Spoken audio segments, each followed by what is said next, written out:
From a relational perspective, in the Fellowcraft Mason's degree, that sort of second tier reflective understanding, you begin to look at the work itself differently. So it's not just a function of understanding your role in the work, but it's really understanding the role of the work in, let's say, the domain.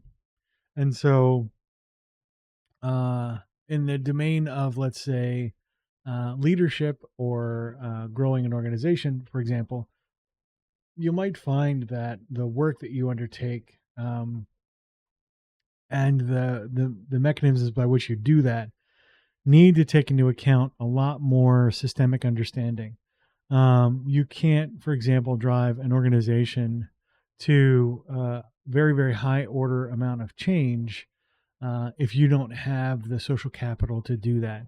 If you're just walking in, trying to into an organization, for example, and you're trying to get it to change 180 degrees, uh, good luck. That is, you're asking way too much. The organization can't handle it.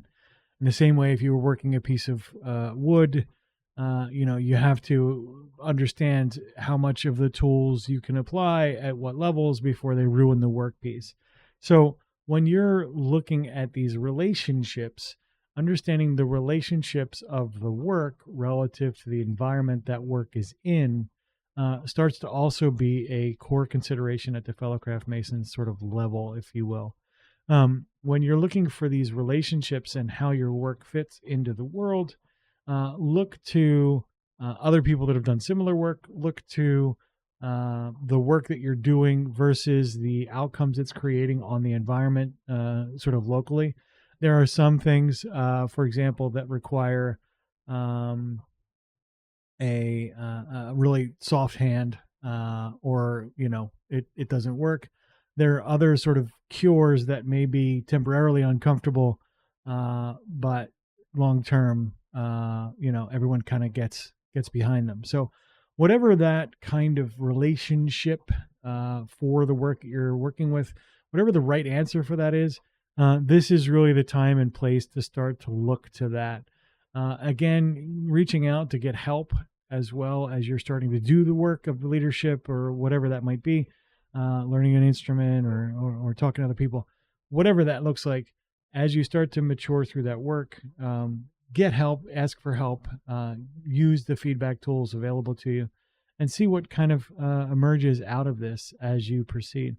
I think you'll find that uh, the ability for you to nurture and sort of grow the relationships between other professionals and practitioners at the sort of Masons level is probably one of the best times and places to really meaningfully build relationships, particularly again with mentors and peers going through something similar. It's a place where your specialties and capabilities really can add just a ton of value and help you grow out sort of in the world.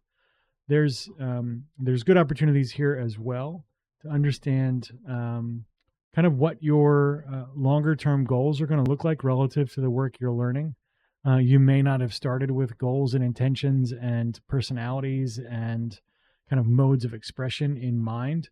But as you proceed here, you'll find through the work that there are tons of opportunities to begin to develop a voice. And a lot of that voicing is going to start to come out during the Fellowcraft Masons sort of time or phase of growth and development.